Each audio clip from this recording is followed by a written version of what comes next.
sa aming pagsasama-sama ngayong oras upang pagsaluhan ang iyong magagandang biyaya. Sa pangalan ng iyong anak na si Jesus. Amen. Sa ngalan ng Ama, ng Anak at ng Espiritu Santo. Amen. Mami, nasan po yung ulam? Walang pera at walang trabaho si Mami. Kaya magpasalamat na lang tayo na may kanin pa tayo. Pero ate, hindi masarap ang kanin kapag walang ulam. E di kunwari, may kinakain kang ulam. Halimbawa, lechon, mechado, at saka yung paborito mong afritada.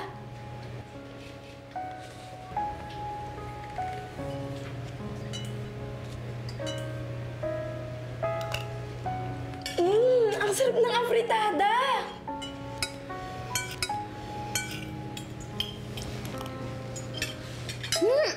Ate, ang sarap nga!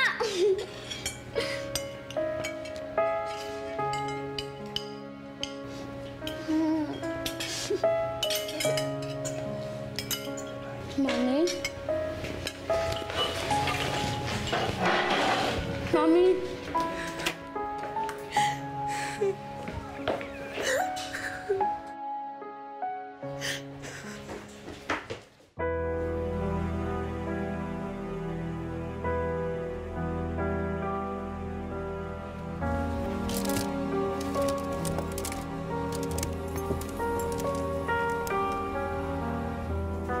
Mommy, bakit ka po magbibihis? Saan ka po pupunta?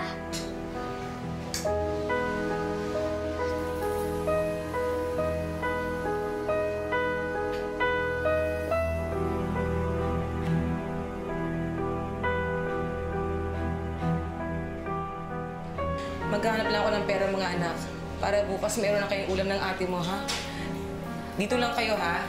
Huwag kayong aalis. Evelyn, bantayan mo yung kapatid mo. Oo po, Mami. Pero saan po talaga kayo pupunta? Huwag na kayo masyadong maraming tanong. Basta babalik agad ako, ha?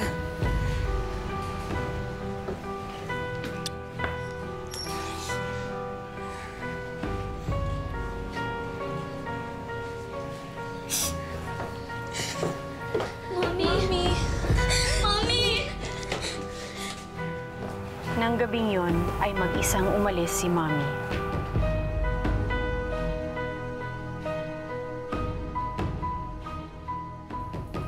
Pero nang magbalik siya, ay may kasama na siya.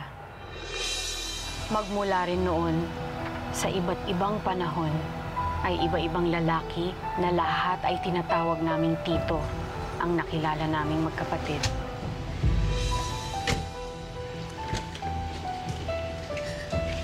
Mommy!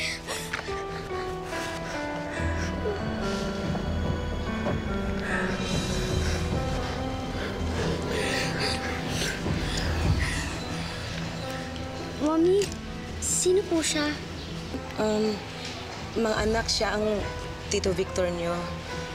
Victor, sila mga anak ko, si Lali at si Evelyn. Hello, girls. Nice to meet you. Halika, pasok tayo, Victor, sa loob. Halika, anak, may mga dala akong pasalubong para sa inyo. Lali, tignan mo, oh. Anak, tignan mo yung mga pasalubong ko. Mga damit, oh. Evelyn, anak, halika, pasok na.